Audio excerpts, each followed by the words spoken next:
और ये आप जानते हैं कि आज रविवार का दिन है, संडे स्पेशल एडिशन है, तो आज कोई पॉलिटिकल रिप्रेजेंटेटिव इस पैनल में नहीं है। सारे वरिष्ठ पत्रकार हैं, एक वरिष्ठ पत्रकारों की जमात मेरे साथ है और बजट का मुद्दा वैसे भी थोड़ा सा टेक्निकल माना जाता है। तो मैं अपने मेहमानों का परिचय करवा दूं। अच्छा लगता है ये जर्नलिस्ट की जब जमात अपनी स्क्रीन पर मैं देखती हूं। विजय विद्रोही मेरे साथ हैं, विद्रोह नाम में जुड़ा है, उनके देश के वरिष्ठ पत्रकार हैं, राजस्थान से आते हैं। विजय त्रिवेदी मेरे साथ हैं, दो विजय, और विजय जी भी वन लाइनर के माहिर हैं, एक छोटे से सेंटेंस में बड़ी बात कहे जाते हैं। मेरे साथ विनोद अग्निहोत्री हैं स्टूडियो में, इस देश के बेहद वरिष्ठ पत्रकार, दशकों से पॉलिटिक्स पर गहरी निगाह रखने वाले। स्टूडियो में मेरे साथ पवन कुमार हैं, बिजनेस को, बजट की टेक्निकलिटीज को खूब बेहतर तरीके से समझते हैं, दशकों का उनका भी अनुभव है, हालांकि पहली बार मेरे साथ पैनल में है। और यशवंत देशमुख भी पहली बार मेरे साथ सबसे बड़ा सवाल के इस मंच पर जुड़ रहे हैं। सी वोटर के मैनेजिंग डायरेक्टर हैं और ये जो सीटों का गणित है, इस गणित को सुलझाएंगे हमारे सामने। महाराष्ट्र है, हरियाणा है और झारखंड है, और लोकसभा का चुनाव का मिरर हमारे सामने। मैं शुरुआत विजय आपसे कर रही हूं। गठबंधन का ये जो कौन से विजय, ये स्पष्ट कर दीजिए। मैं विद्रोह से शुरुआत करती हूं दरअसल। तो देख लें पहले कि विद्रोह कितना बुलंद हो सकता है नीतीश और नायडू का, अगर ये विशलिस्ट पूरी नहीं हुई। तो गठबंधन का जो बजट है विजय, ये गठबंधन के लिए कोई संकट तो लेकर नहीं आ रहा है?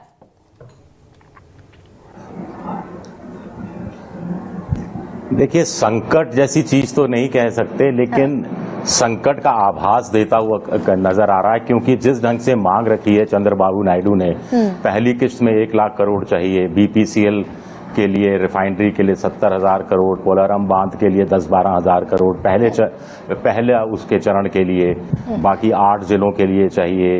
विजय जी की आवाज जरा तेज 47 लाख करोड़ का बजट है, हालांकि बढ़ाइए थोड़ी सी आवाज। हाँ, तो कुल मिलाकर नीतीश कुमार ने पंगा फंसाया है विशेष राज्य को लेकर, और विशेष राज्य का ये जो पंगा है, ये मुझे लगता है पॉलिटिकल डिमांड ज्यादा है और आर्थिक डिमांड कम है, और उनको भी मालूम है नहीं मिल सकता, लेकिन उनको मुद्दा बनाकर रखना है।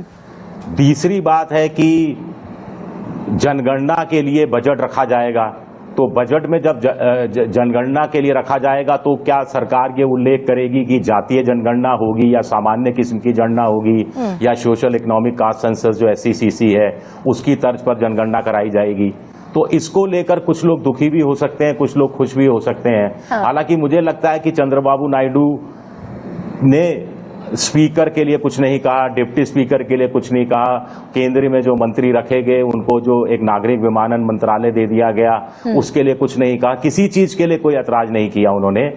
मोटे तौर पर उनका पूरा ध्यान बजट और बजट पर है। तो इस संदर्भ में देखना दिलचस्प होगा कि ये आर्थिक बजट तो नहीं, राजनीतिक बजट होता रहा है। पहले क्या होता है कि बजट यानी आम बजट यानी आम जनता का बजट। 10 साल से हो रहा है कि बजट यानी कॉर्पोरेट जगत का बजट, 6-7 उद्योगपतियों का बजट। अब इसमें ट्रिपल एन फैक्टर हो गया है, एक एन निर्मला, एक एन नायडू, एक एन नीतीश।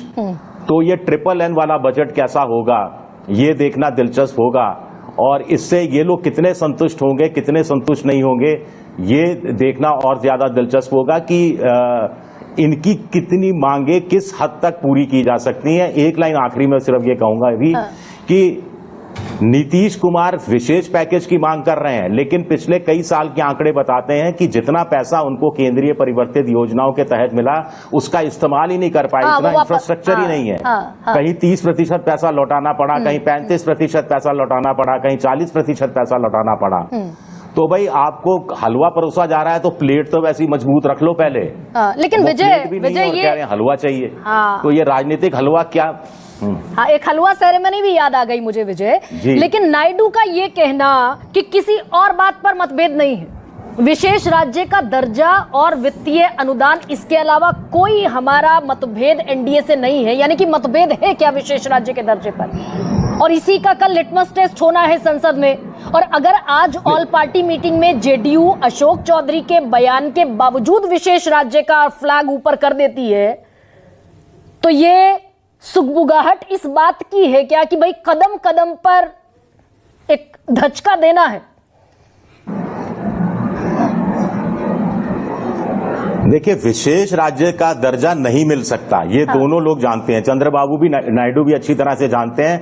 वो इस बहाने बार्गेनिंग की कोशिश कर रहे हैं। उनका स्टेट बुरी तरह से आर्थिक डेब्ट में फंसा हुआ है और बिजली वाली प्रॉब्लम बहुत ज्यादा रही है। जो उन्होंने लोक कल्याणकारी योजनाओं की घोषणा की चुनावी घोषणा पत्र में, उनको पूरा करने के लिए 60-70 हजार करोड़ रुपया उनको हर साल चाहिए। फिर बांध वाला 12,000 करोड़ की बात की। अमरावती राजधानी ढंग से बनानी है तो 2-2.5 लाख करोड़ तो अकेले उसके लिए चाहिए। बीपीसीएल के लिए तो रिफाइनरी के लिए 60-70 हजार करोड़ चाहिए, जिसका वो खुद एक्स पर ट्विटर पर घोषणा कर चुके हैं कि जमीन 4 जगह देखी जा रही है। तो मुझे लगता है कि वो चाहेंगे कि ज्यादा से ज्यादा उनको मिले ताकि वो आंध्र प्रदेश में ढंग से सरकार चला सके। उनकी मजबूरी है और केंद्र की भी मजबूरी होगी कि उनको कहीं ना कहीं संतुष्ट करने की कोशिश की जाए चंद्रबाबू नायडू को।